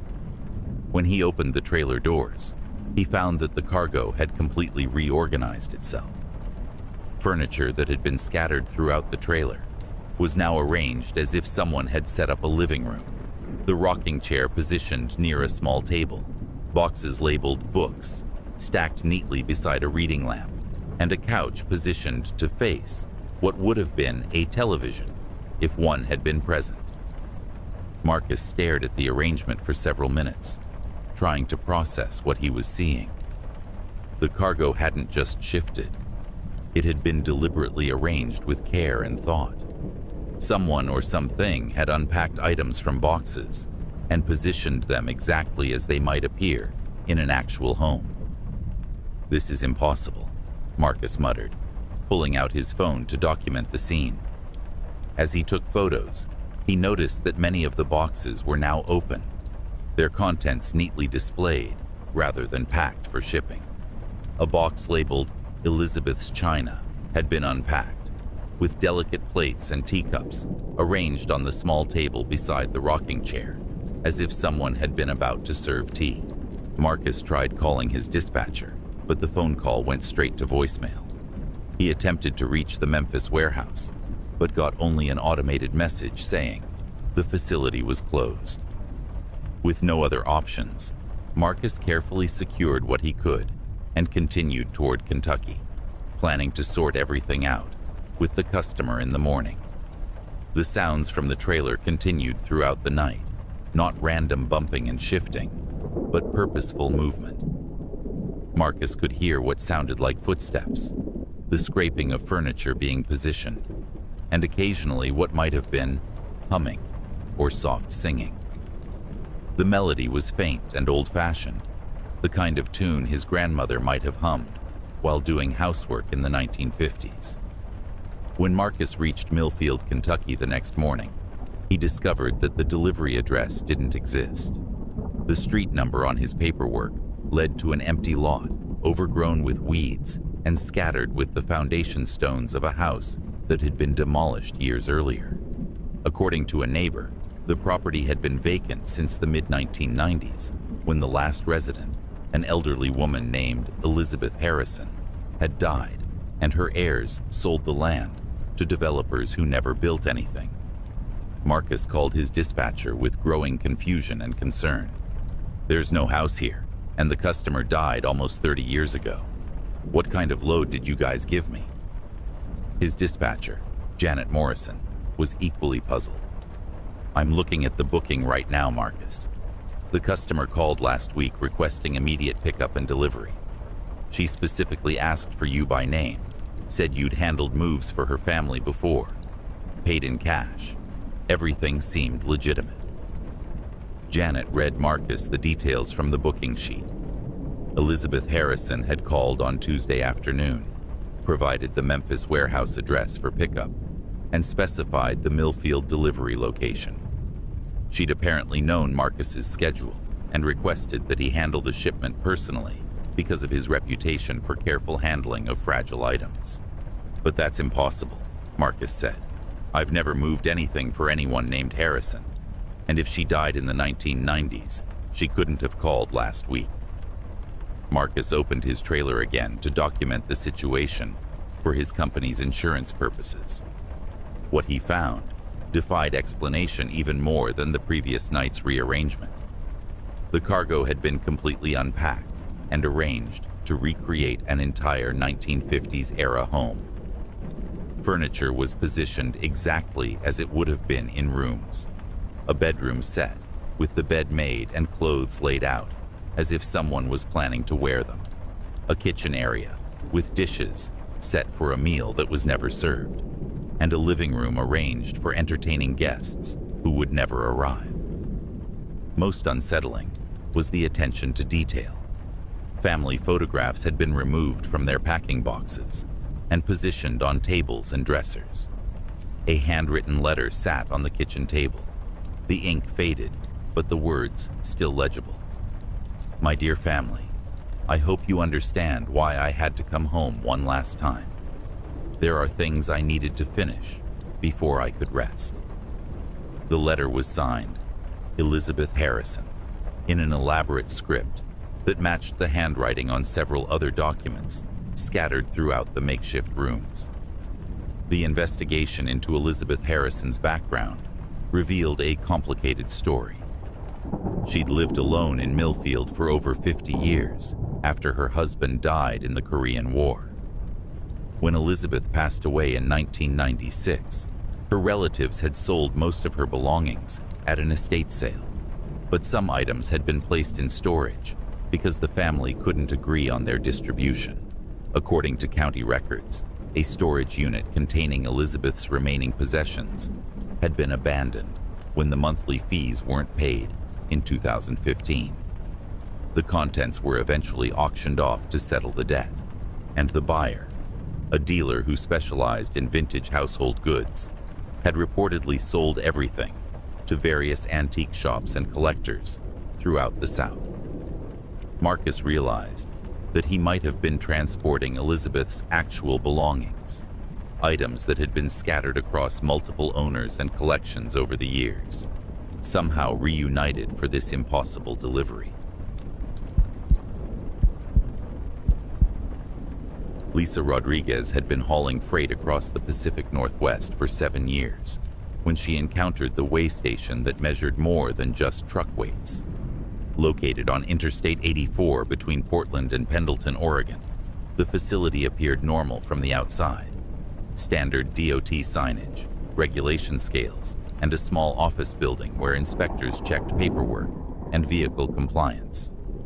But something about milepost 197 weigh station made experienced drivers uneasy in ways they couldn't quite explain. Lisa first noticed the anomaly during a routine eastbound run in September 2022. She was hauling lumber from a mill in Longview, Washington, to a construction site in Boise, Idaho, a route she'd driven dozens of times before. Her load was legal weight, her logbooks were current, and her truck was in good mechanical condition. It should have been a straightforward inspection. The weigh station appeared ahead exactly where it always had, but something felt different as Lisa approached. The air seemed heavier, more oppressive, and her truck's engine began running rough, despite having been serviced just 2 weeks earlier. Her CB radio, normally clear on this stretch of highway, filled with static, punctuated by what sounded like whispered conversations in languages she didn't recognize. As Lisa pulled onto the scale, the digital readout showed her gross vehicle weight as 78,400 pounds, well within legal limits for her truck and trailer combination. But underneath the weight display, another number appeared, 156,800 pounds. The second reading flickered in and out of visibility, as if the scale's computer couldn't decide whether to display it or hide it.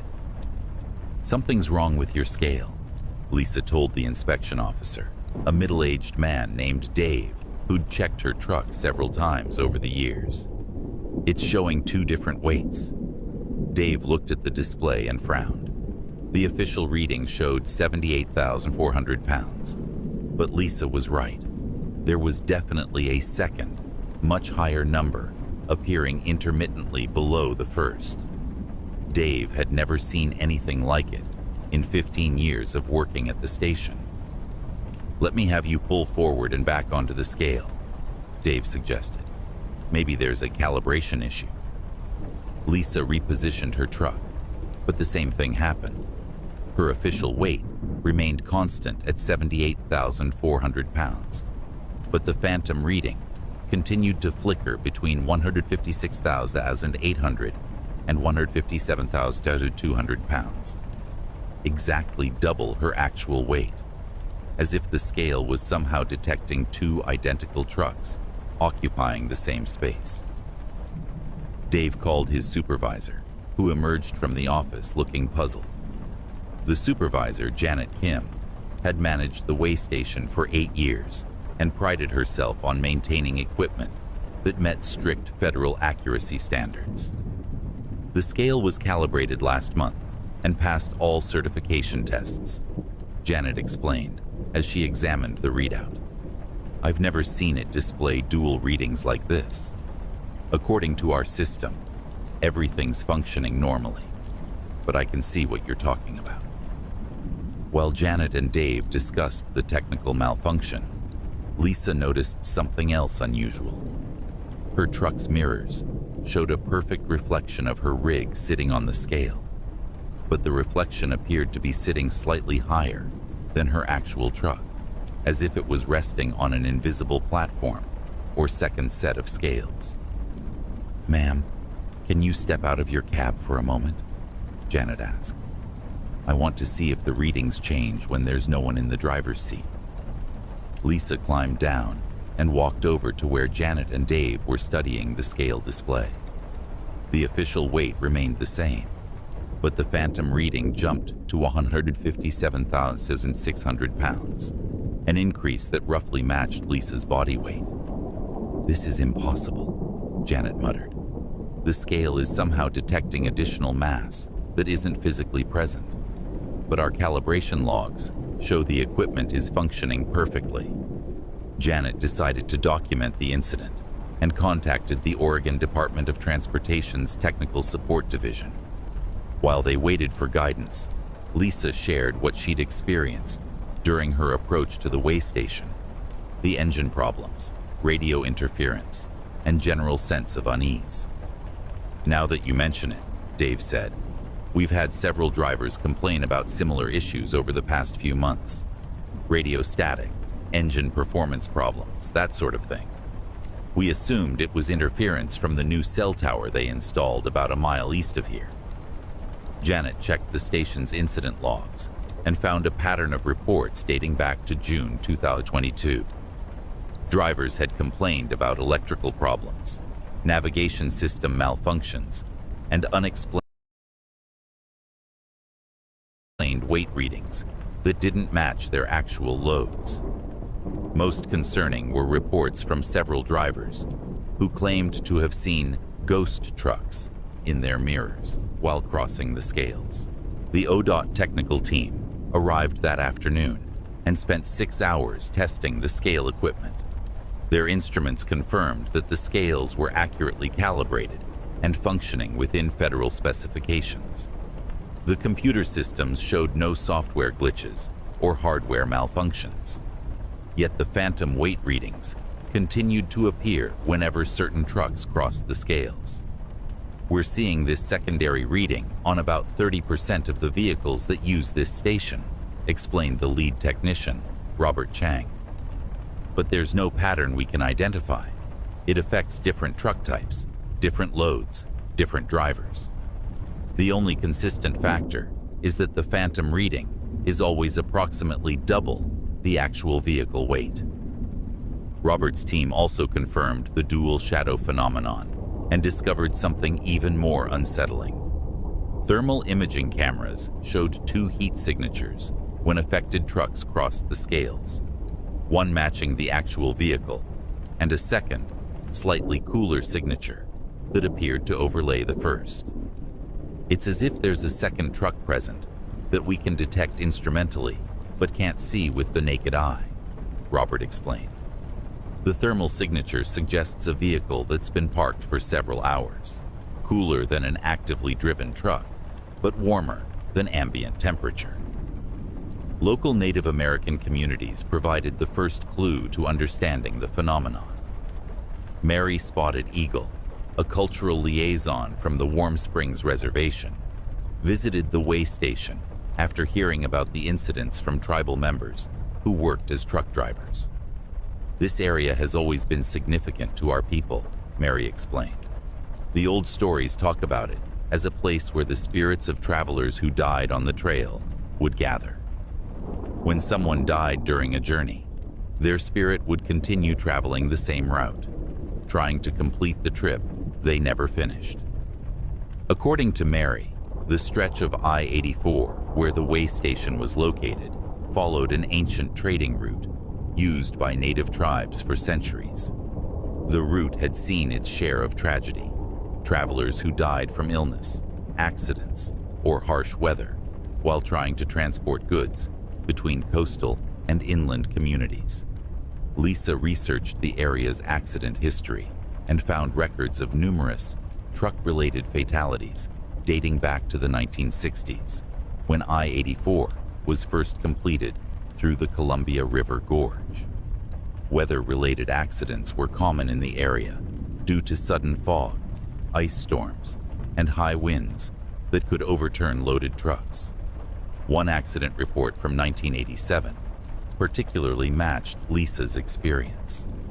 A lumber truck similar to hers had jackknifed during an ice storm just 2 kilometers east of the current way station location. The driver, Miguel Santos, had been killed instantly, but his truck had continued sliding down an embankment for several hundred meters before coming to rest. Miguel was hauling the same type of load I was, Lisa realized. Lumber from the coast to Boise, same route, same cargo, similar truck. Maybe his spirit is still trying to complete that delivery. Lisa's theory gained support when other drivers began sharing their experiences. Truckers hauling specific types of cargo, lumber, agricultural products, construction materials, were most likely to trigger the phantom readings at the way station.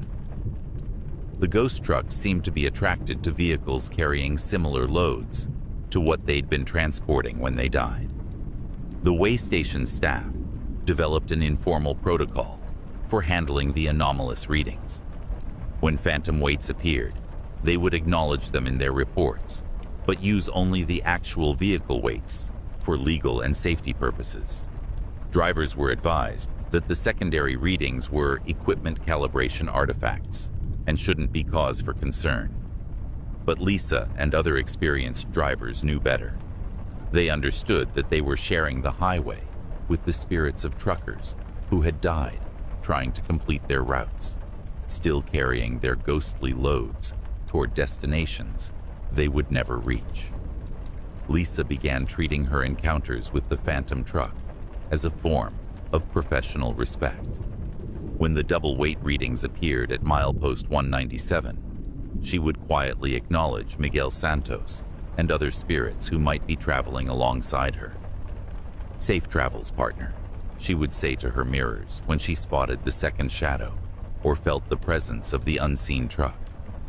"Hope you find your way home." Other drivers adopted similar rituals, turning the way station from a place of anxiety into a memorial for truckers who had died on the job. The Oregon Department of Transportation eventually acknowledged the pattern of anomalous readings, but classified them as unexplained instrumental phenomena rather than supernatural occurrences. Lisa still drives the Portland-Boise route regularly, and she's learned to recognize when the spirit trucks are active. On foggy days or during weather conditions, similar to those that caused historical accidents, the phantom readings are more frequent and more pronounced. The way station at milepost 197 has become an informal memorial where the living and the dead share the road as equals, united by their commitment to delivering their cargo safely to its destination.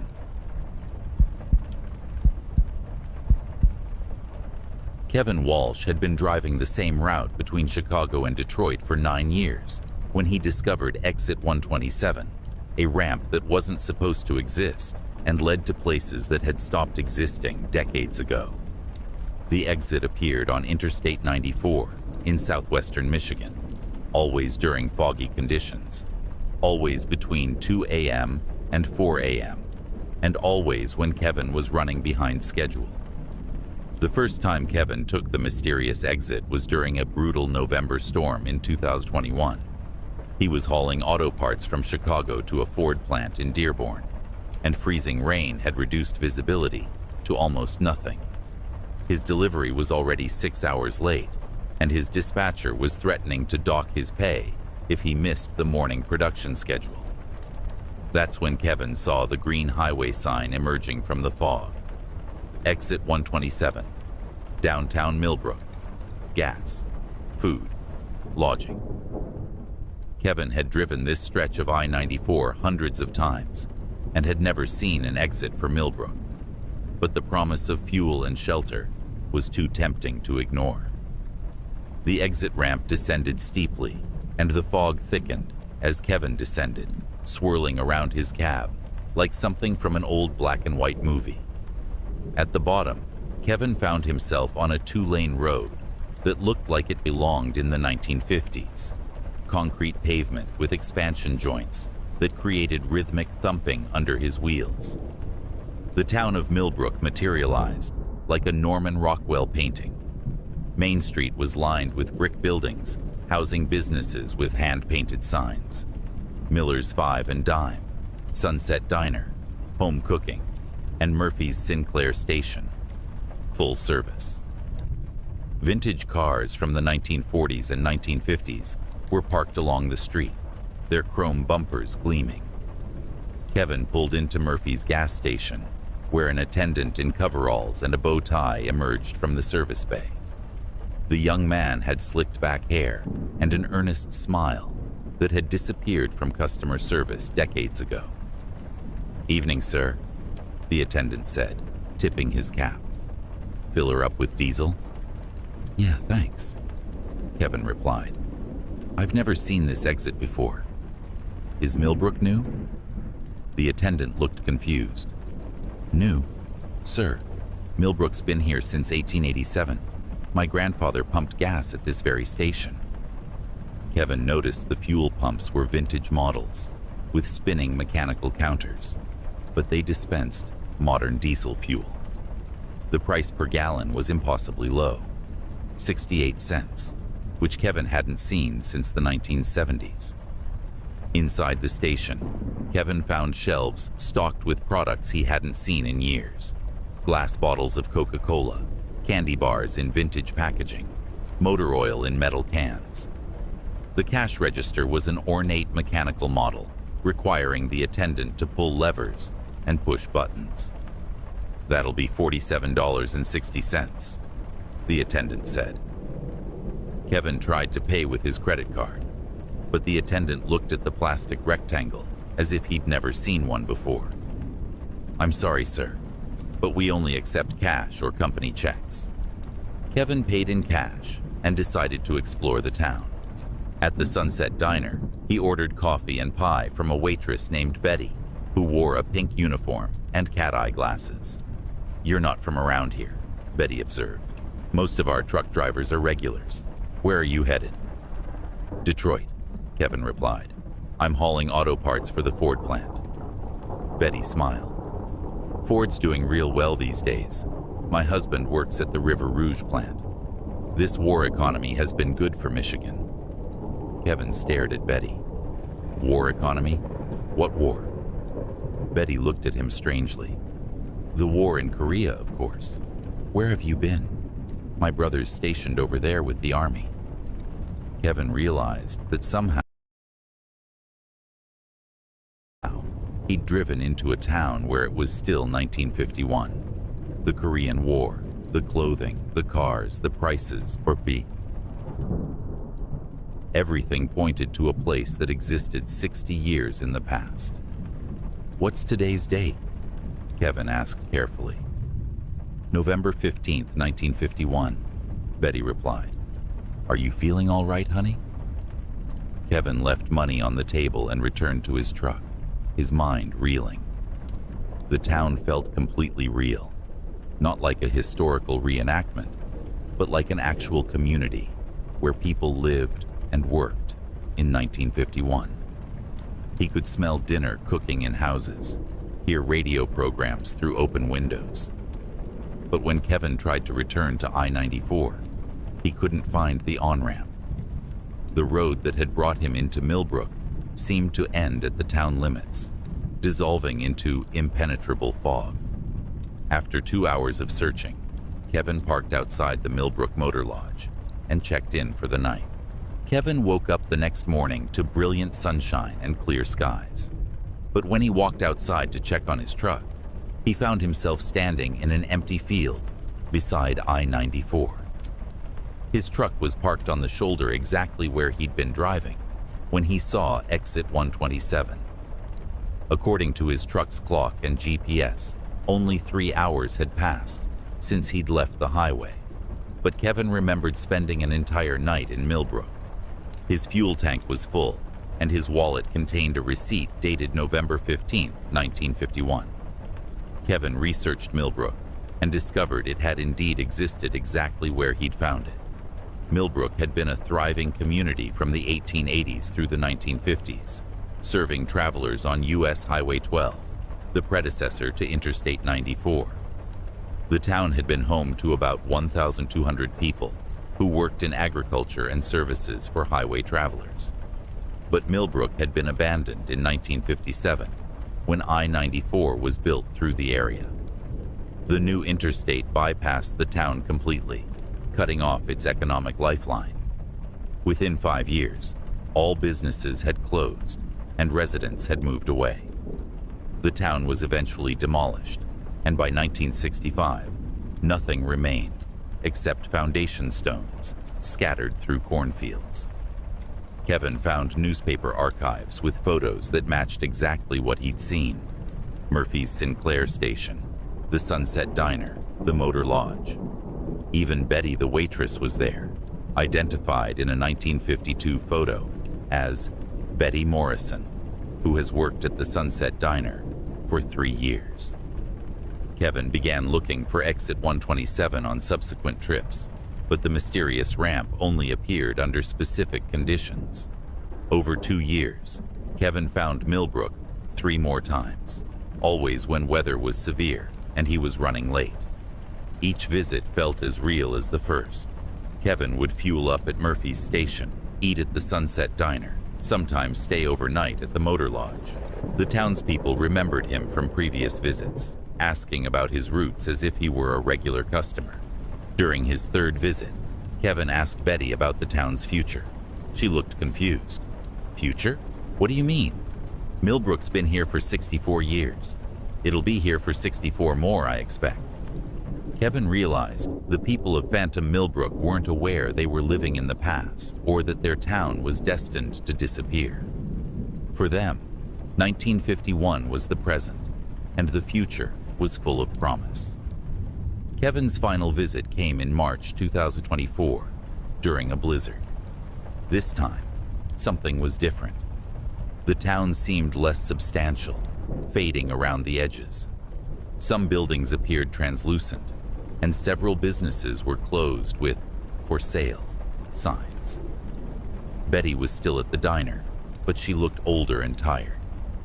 "Things have been slow lately," she told Kevin. "The state's talking about building a new highway that would bypass Millbrook completely. People are worried." Kevin realized he was witnessing Millbrook's final moments, watching the town fade as its timeline approached 1957, when I-94 opened and sealed Millbrook's fate. "It's been good knowing you, Betty," Kevin said as he prepared to leave. Betty smiled sadly. "You take care too, honey. Safe travels." Kevin has never found exit 127 again. The mysterious ramp seems to have disappeared, along with Phantom Millbrook, as if the town's spirit finally accepted its fate. But Kevin still looks for the exit during foggy nights on I-94, hoping to spend one more evening in a place where time stood still and the American dream of the 1950s continued forever.